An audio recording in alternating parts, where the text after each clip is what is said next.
네, 안녕하세요. 반갑습니다. 10월 27일 NBA 분석 방송 시작해 보도록 하겠습니다. 자, 일단 오늘도 저의 방송 찾아주신 모든 형님들 다들 감사드리고요. 자, 어서들 오시고 유튜브로 보시는 분들은 시작하기 전에 아직까지 내가 구독이라든지 좋아요를 안 눌렀다. 한 번씩만 좀 눌러주시면 감사드리도록 하겠습니다.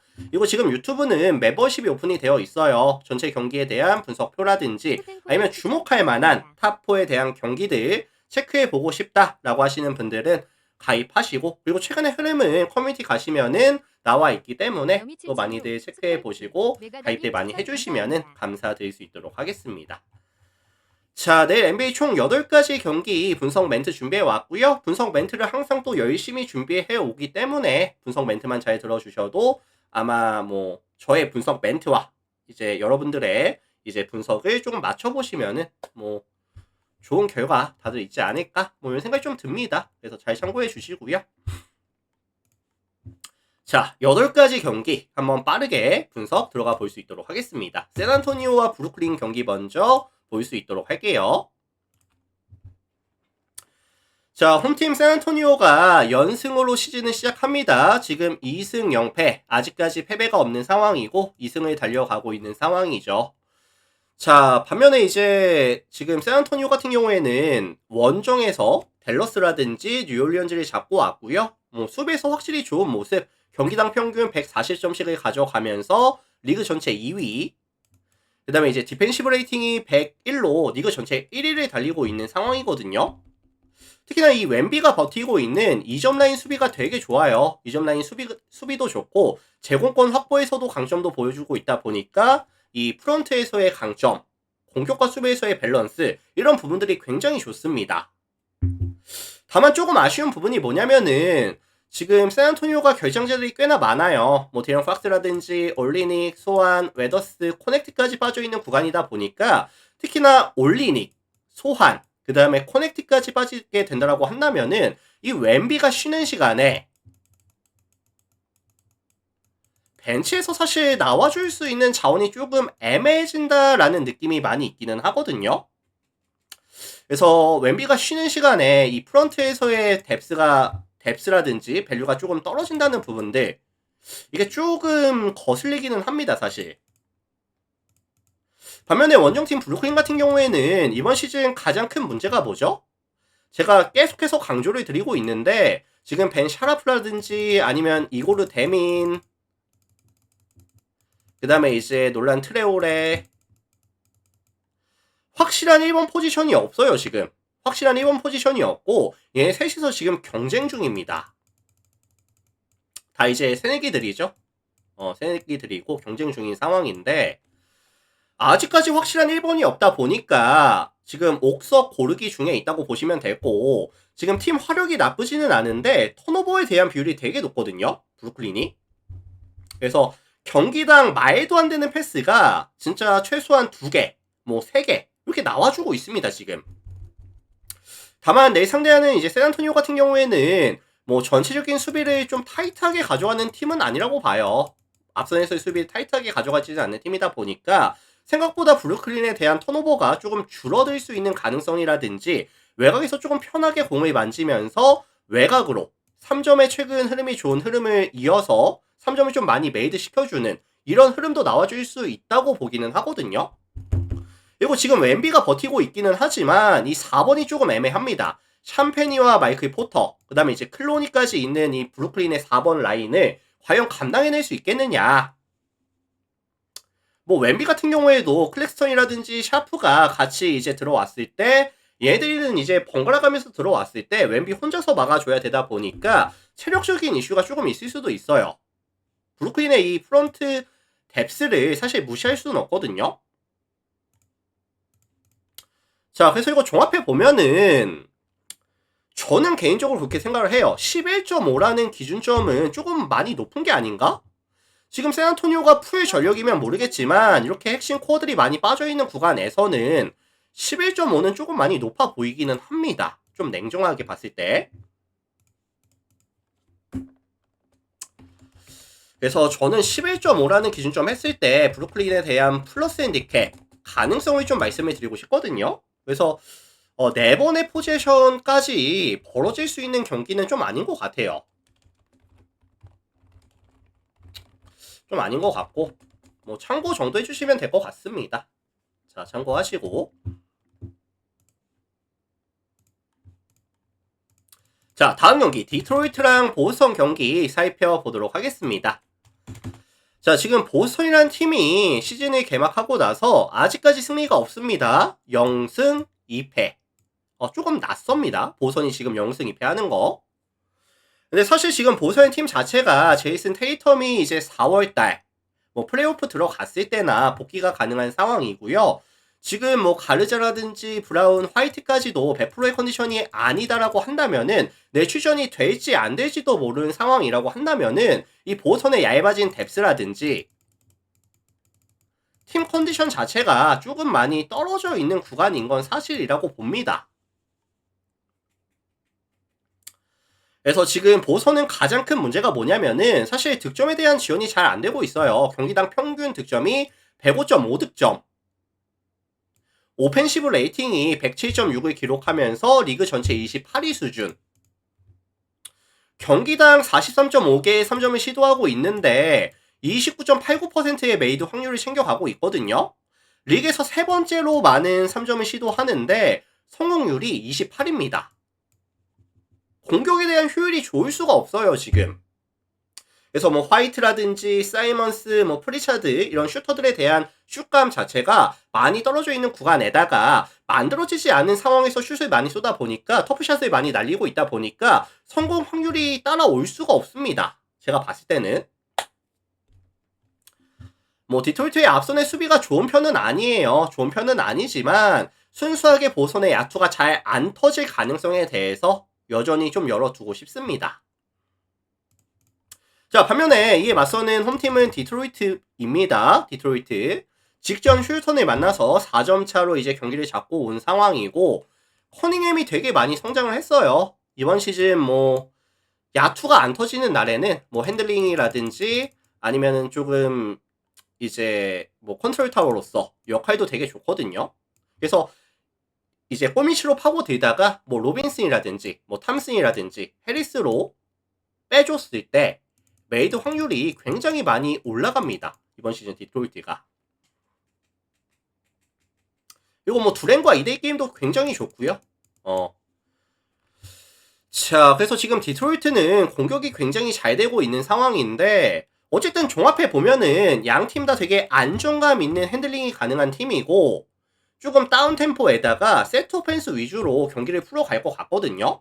아마 실책은 많이 안 나올 거고 공격에서 꽤나 많은 공을 들이고 시간을 쓸 거라고 저는 보고 있어요. 그래서 뭐 순수 화력 차이라든지 아니면 양 팀이 보여줄 수 있는 이런 제공권 확보에서의 차이가 조금 두드러지는 경기가 되지 않을까 뭐 이런 생각이 좀 많이 듭니다. 그래서 디트로이트의 승리라든지 뭐 일방적인 경기라든지 저득점에 대한 가능성까지 언급을 드려보도록 하겠습니다. 자, 보서현 팀이 지금 좀 부진하고 있는 게 조금 생소하기는 한데 진짜 경기력이 안 좋아요. 경기를 보시면 아시겠지만 자, 디트 승, 그 다음에 마행 가능성, 그 다음에 227.5 언더에 대한 가능성까지 참고하시면 될 것 같습니다.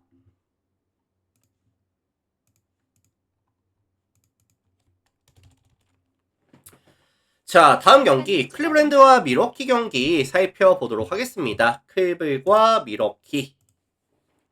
자, 요거는 제가 좀 심플하게 말씀을 드릴게요. 미러키가 이번 시즌 강점이 뭐죠? 강점.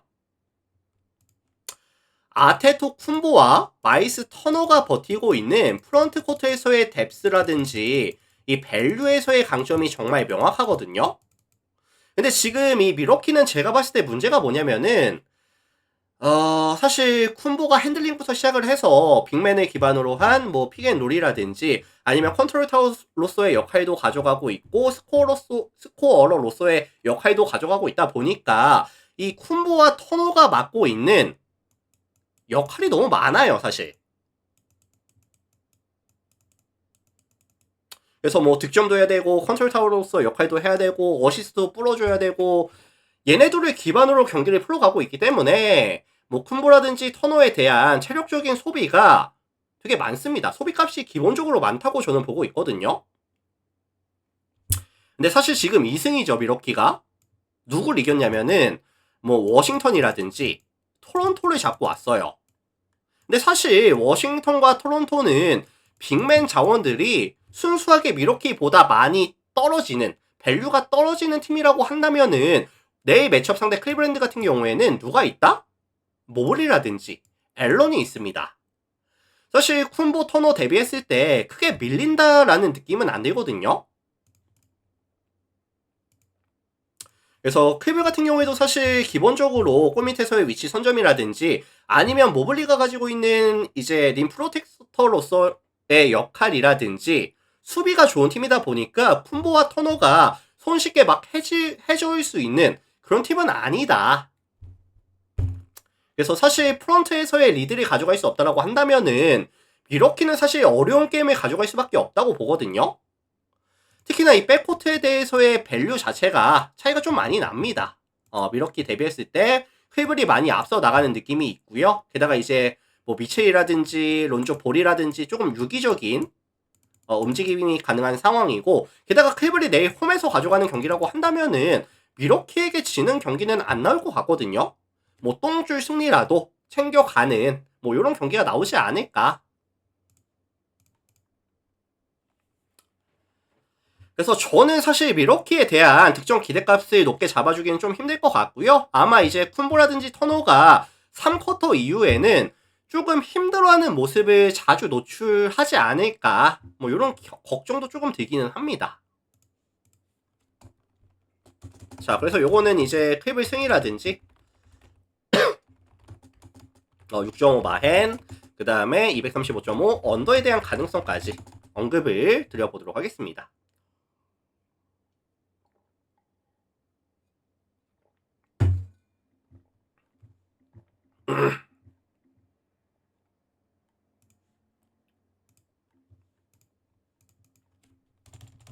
자, 다음 경기 보시죠. 마이애미랑 뉴욕 경기 살펴보도록 하겠습니다. 자, 이 매치업은 뭐 순수하게 양 팀의 체급에서의 차이가 조금 있다고 봐요. 순수 체급에서의 차이가 조금 있다고 보는데 뉴욕에 대한 선호도가 조금 높을 것 같습니다. 근데 이제 홈팀 마이애미가 생각보다 지금 득점에 대한 지원이 잘 되고 있거든요. 두 게임을 가져가는 동안에 평균 득점이 133.5득점. 그래서 리그에서 가장 많은 득점을 가져가고 있고요. 오펜시브 레이팅 역시도 120.3, 리그 전체 6위. 공격이 나쁘지가 않아요. 근데 지금 마이애미의 최근 핵심적인 전술이 뭐죠? 일단은 트랜지션 상황을 굉장히 많이 이용합니다.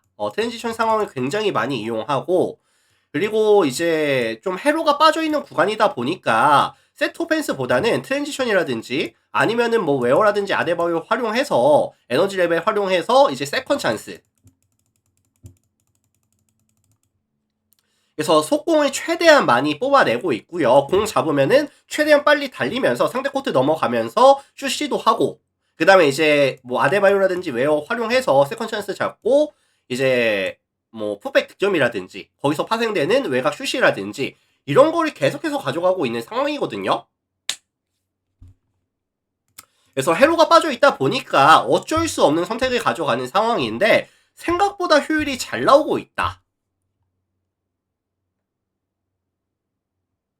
다만 원정팀 뉴욕 같은 경우에는 지금 기본적으로 조금 템포 자체를 빠르게 가져가는 팀은 아니에요. 빠르게 가져가는 팀은 아니고 이 브런슨이라는 안정감 있는 핸들러가 있는 팀이다 보니까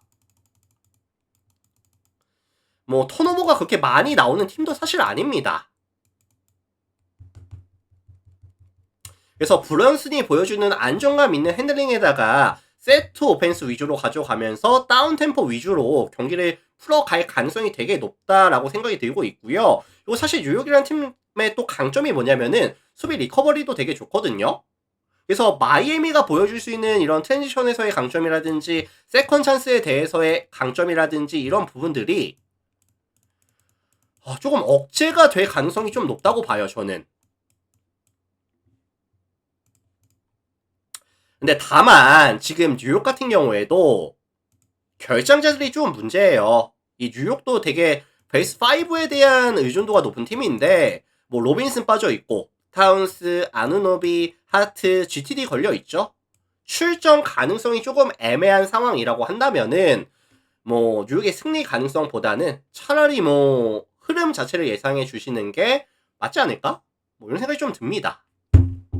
그래서 저는 228.5 기준 했을 때 저득점에 대한 가능성을 언급을 드려보도록 하고요. 그동안 마이애미가 보여줬었던 트랜지션이라든지 풋백 득점에서의 강점이 조금 사라지는 억제가 되는 경기 정도 언급을 드려보도록 하겠습니다.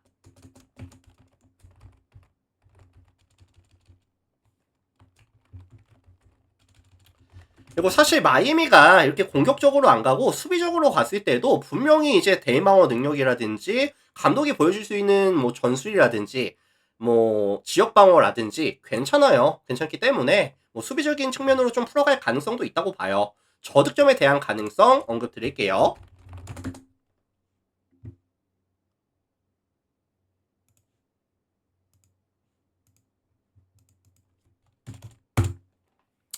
자, 다음 경기 워싱턴과 샬럿 경기 살펴보도록 하겠습니다. 워싱턴, 샬럿. 자, 이 매치업은 그냥 한마디로 말씀을 드릴게요. 양궁 싸움입니다. 양궁 싸움. 양궁. 그냥 이것만 보시면 돼요. 이것만 보시면 될 것 같은데, 자, 양 팀 다 지금 굉장히 많은 3점을 시도하고 있고요. 워싱턴이 39개 시도해서 41.03%, 샬럿이 경기당 39개씩 시도해서 42.31%, 메이드 확률을 가져가고 있습니다. 워싱턴이 리그 전체 7위고요. 샬럿이 리그 전체 2위를 달성하고 있는 상황이죠.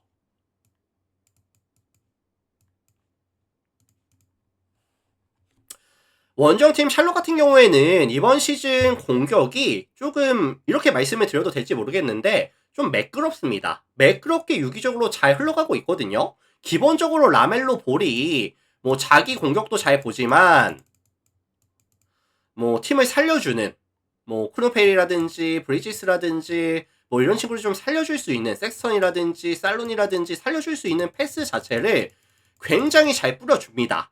그리고 이 친구의 조금 아쉬운 점이었던 약간 무리한 공격들, 턴오버에 대한 비율들 이번 시즌 많이 줄어들었거든요. 잘해요. 이번 시즌 잘합니다. 라멜로 볼이.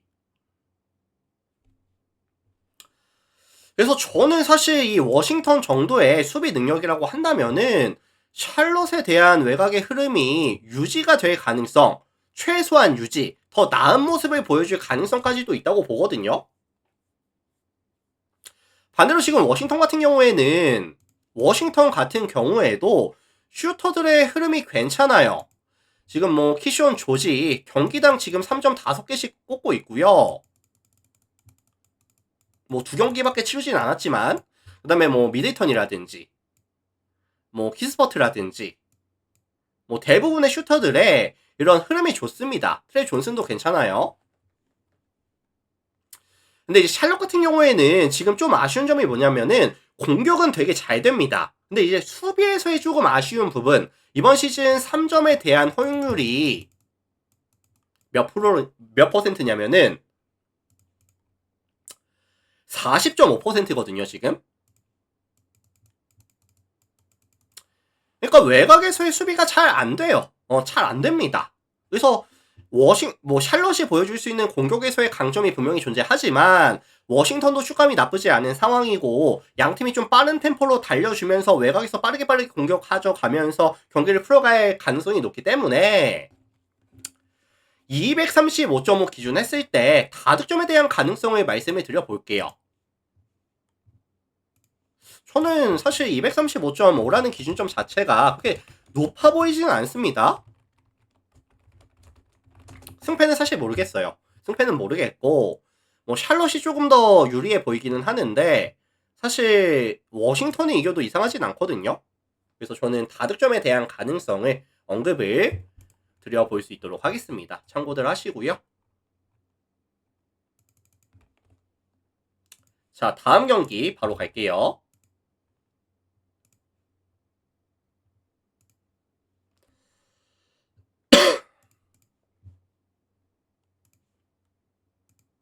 제가 이제 감기에 좀 걸려 있는데 빨리 안 낫네요, 이게. 여행 갔다 와서 걸렸는데 좀 코맹맹이 소리 죄송합니다, 형님들. 빨리 나을게요. 자, 다음 미네소타랑 인디애나 경기 살펴볼 수 있도록 하겠습니다. 미네소타, 인디애나. 자, 지금 이 양 팀의 경기는 역시나 좀 체급 차이가 많이 보여집니다. 순수하게 양 팀의 뭐 이런 라인업을 보시면 아시겠지만 누가 보더라도 사실 미네소타에 대한 밸류가 더 높다라고 평가를 할 수 있을 것 같거든요. 원정팀 인디애나 같은 경우에는 제가 계속해서 강조를 드리고 있어요. 할리버튼이 시즌 아웃 된 상황에다가 이제 터너가 팀을 떠났고, 그래서 할리버튼과 터너가 컨트롤 타워 역할을 그동안 맡아줬었기 때문에 공격 자체가 굉장히 좀 답답해질 수 있다. 게다가 지금 공을 만질 수 있는 맥코넬이 빠져있는 구간이다 보니까 네마드를 1번으로 쓰고 있는 상황인데 뭐 좀 경기력 자체가 뭐 그렇게 좋다고 볼 수 없을 것 같아요. 그리고 네마드도 지금 확정이 안 됐고 메서린도 지금 확정이 안 됐거든요. 그리고 이 인디애나는 근본적으로 어떤 팀이냐면은 원정에서의 3점에 대한 효율 자체가 많이 떨어집니다. 뭐 이번 시즌뿐만이 아니라 계속해서 그랬어요. 지난 시즌 계속해서 원정에서의 3점 비율이 많이 떨어지는 팀이에요. 기본적으로. 그리고 사실 미네소타는 지금 앞선에서의 뭐 디비첸조라든지 맥다니엘스라든지 에이스를 조금 막아줄 수 있는 에이스 스토어들이 분명히 존재하다 보니까 뭐 맥서린이라든지 시약함 뭐 우당탕탕 가져가는 농구 자체도 효율 자체가 안 나올 거라고 저는 보거든요. 인디애나가 보여줄 수 있는 공격에서에 대한 강점들이 저는 거의 없다고 봐요. 득점에 대한 기대값 자체를 조금 최소한 낮게 잡아주고 싶거든요, 저는. 자, 반면에 이에 맞서는 미네소타 같은 경우에는 뭐 공격에서는 에이스들이 확실히 있습니다. 에드워즈라든지 랜들이 확실히 공격 코트에서의 이제 리더 역할을 해줄 수 있는 상황이고, 벤치 구간에서도 뭐 셰논이라든지 나지 리드라든지 득점에 대한 볼륨을 유지시켜 줄 수 있는 자원들이 많아요. 그래서 순수 체급 차이로 미네소타가 약간 찍어 누르는 경기가 될 것 같고요. 사실 11.5라는 기준점이 잡혀 있는데 뭐 4포지션 정도 차이는 미네소타가 극복한다고 보거든요. 뭐 미네가 원정도 아니고 홈에서 가져가는 경기다 보니까, 그래서 요거는 이제 미네 승에다가 이제 좀 일방적인 경기 가능성이라든지 그 다음에 229.5 언더에 대한 가능성까지 언급을 드려보도록 하겠습니다. 참고들 하시고요.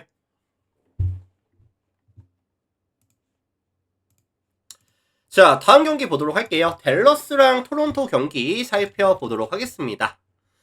자, 홈팀 댈러스가 지금 예상과는 조금 다르게 흘러가고 있어요. 아직까지 승리가 없습니다. 0승 2패. 이번 시즌 두 게임을 가져가는 동안에 평균적으로 가져가는 득점이 99.5득점. 리그 전체 꼴찌고요.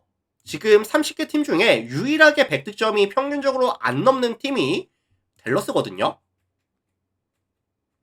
그래서 지금 어빙이 빠져있다 보니까 아무래도 이제 쿠퍼 플래그라든지 아니면 러셀을 번갈아 가면서 1번으로 사용하기는 합니다. 근데 핸들링 자체가 굉장히 많이 흔들리고 있고요. 턴오버가 쏟아져 나오고 있어요. 공격이 마무리가 안 됩니다. 마무리도 안 되고 조금 말도 안 되는 슈팅도 되게 많고요. 뭐 풀업 상황에서의 슈팅이라든지 만들어서 쏘는 슈팅보다는 어거지로 쏘는 슈팅들, 공격이 마무리가 안 되는 포지션들 빈도가 너무 많아요. 그래서 순수하게 지금 네임 밸류를 봤을 때 쿠퍼 플래그 뭐 1순위로 이제 뽑았죠. 클레이 탐슨, 워싱턴, 앤서니 데이비스, 뭐 데릭 라이블리, 분명히 팀이 가지고 있는 네임 밸류는 높지만 게임 운영이 안 됩니다. 그래서 시즌이 지나면 지날수록 뭐 쿠퍼 플래그가 이제 뭐 더 나은 핸들링을 보여줄 수도 있고 턴오버 비율이 줄어들 수도 있겠지만 지금까지 보여준 모습을 봤을 때는 댈러스라는 팀의 정배 접근은 좀 힘들다고 봐요. 좀 어렵습니다. 자, 반면에 원정팀 토론토 같은 경우에는 지금 1승 1패 가져왔습니다. 1승 1패 가져왔고요. 토론토도 이번 시즌 되게 베럿이라든지 아니면 이 스카티 반지 쪽에서 조금 타이트하게 수비도 잘 붙어주고 있는 상황이고 뭐 디플렉션이라든지 아니면은 상대의 실책을 유도한다든지 이런 플레이가 이번 시즌 괜찮거든요. 그래서 지금 안정감이 많이 떨어진 댈러스를 만났을 때 생각보다 토론토가 보여줄 수 있는 수비에서의 능력이 조금 많아 보인다 라고 저는 생각을 해요. 그래서 요거는 제가 이제 토론토의 플랜이라든지 아니면은 역배에 대한 가능성이라든지 아니면 경기 흐름 자체는 조금 저득점에 대한 가능성까지 언급을 드려보고 싶거든요. 이거 댈러스는 토론토랑 좀 비벼보려면은 수비에서의 좀 힘을 많이 내야 된다고 봅니다. 수비에서 힘을 좀 많이 내야 되고. 그래서 토론토 플랜이라든지 역배 가능성이라든지 그 다음에 231.5 언더에 대한 가능성이라든지 언급을 드려볼 수 있도록 하겠습니다. 참고하시고요.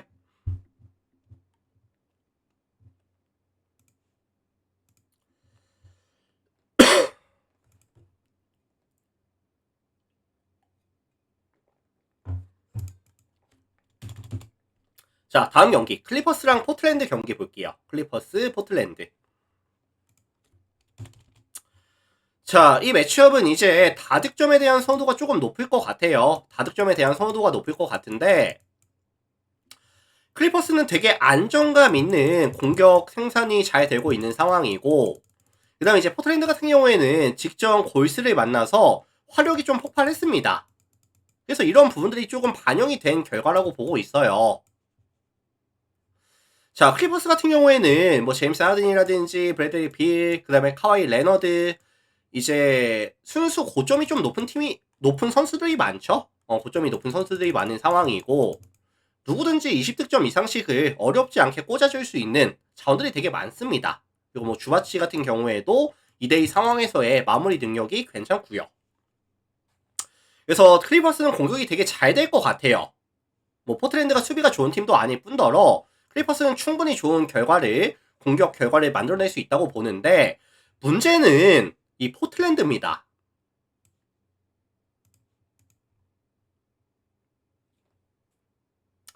포틀랜드는 지금 뭐 샤프라든지 아부디아, 뭐 카마라, 뭐 제라미 그랜트, 사이볼 이런 친구들 이런 윙 자원들의 에너지 레벨이라든지 스페이싱에 의해서 득점을 가져가는 부분들이 굉장히 많은 상황인데